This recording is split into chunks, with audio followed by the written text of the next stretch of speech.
Hi everybody, Coulter Brown here with Northern Ag TV, coming to you from the Montana Grain Growers Convention in Great Falls, sponsored by Ward Labs, sponsoring our coverage this year. And this is the 70th convention for the Montana Grain Growers. It's a big deal. And of course, Steve Sheffels, the vice president from Great Falls here, planned the whole convention. Steve, it's a great turnout already. Kind of give us an idea of what you tried to create with this year's convention. So my goal through the whole thing is I've been back to farming now for about 17 years, and I've been coming to this convention every year that whole time, and I basically just picked all my favorite stuff. So we just had a weather update from Eric Snodgrass, who's just very entertaining and passes on a lot of knowledge.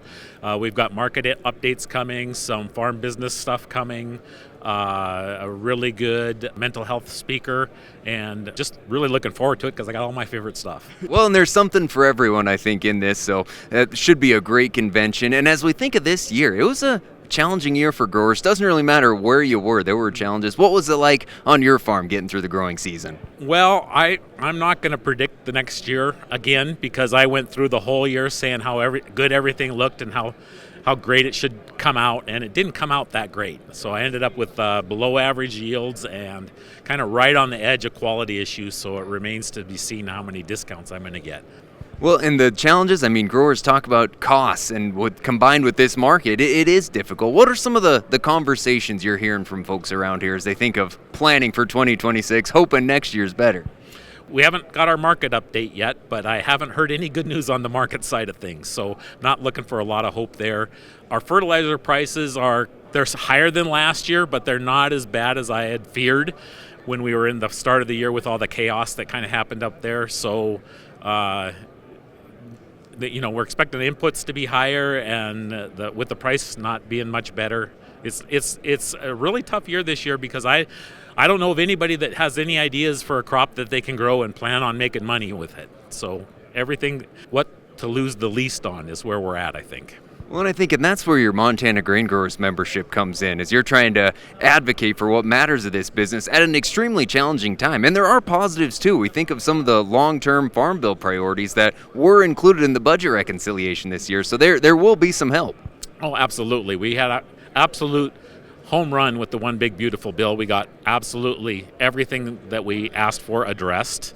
For the big thing coming forward in bad years is we got reference prices increased up to 35% on basically all the crops that we grow here in Montana.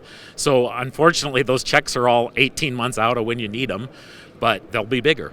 Well, and I think on the tax front, there's some help there, some improvements to crop insurance. It takes a little while to get this stuff to take effect, though. Absolutely, and a huge win on the tax stuff for almost forever now. The estate tax has been, well, what's it going to be next year? There's always been a kind of a 4-year or 6-year or 5-year window where you didn't know what it's going to be, and it's hard to plan your estate not knowing what the rules are going to be. And with this bill, they made the rules permanent. Well, I guess we have to wait and see what permanent means, but at least they're calling it permanent, so you can actually do some planning and get some stuff figured out.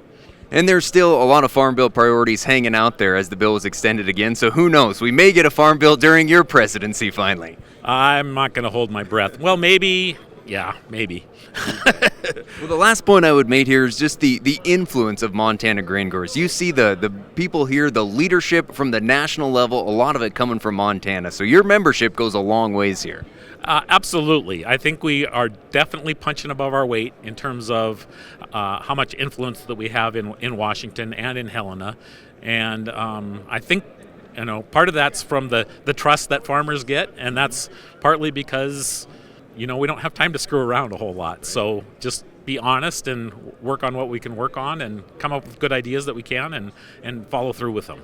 Well, it's going to be a busy couple of days here in Great Falls. Steve, thank you for your work planning the convention. That's going to do it for this report from the Montana Grain Growers Convention. I'm Coulter Brown.